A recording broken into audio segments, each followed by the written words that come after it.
attended segregated schools, graduated from Camden Academy High School in Alabama.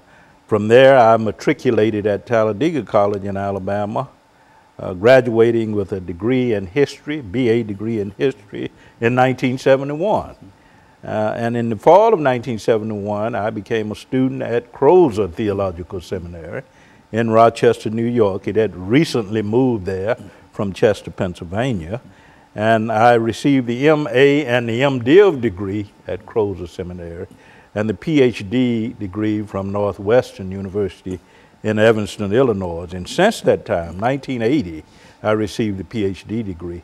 I've been writing, studying, doing research on the life of Martin Luther King Jr. And up to this point, I've authored 6 books on King, edited 2, co-edited 2, and co-authored 2. For a total of 12 books. So I've devoted much of my academic life, not only to teaching, but to writing about Dr. King. Now, the book that you have now, Dr.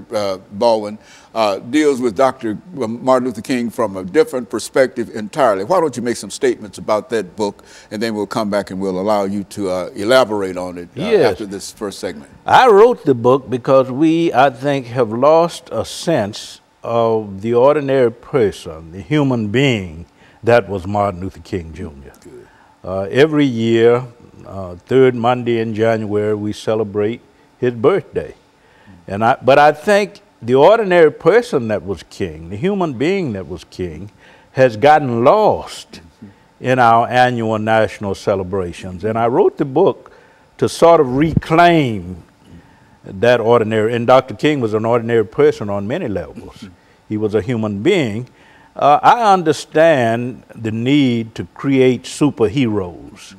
We live in a capitalistic society, and so we've created this larger-than-life figure, this iconic hero, this messianic figure, this superhuman personality. But Dr. King was an ordinary human being. And the book is really about reclaiming the ordinary person, the ordinary human being that was Martin Luther King Jr.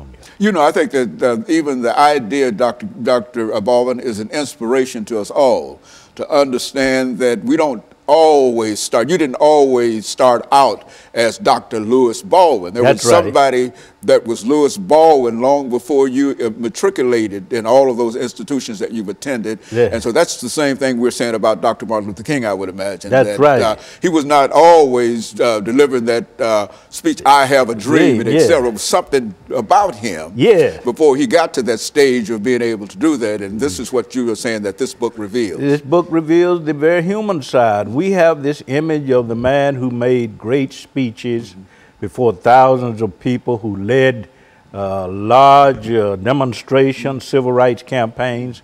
But what about the man on his knees praying to God, asking for strength and asking for a deliverance? That is the human Martin Luther King Jr. And so, Dr. Baldwin, what we'll do, we're going to take this first commercial break, and then the second segment of 8 minutes will allow you to devote that time to talking about the book and the human Martin Luther King. And we'll be back with our audience following this very, very short commercial break.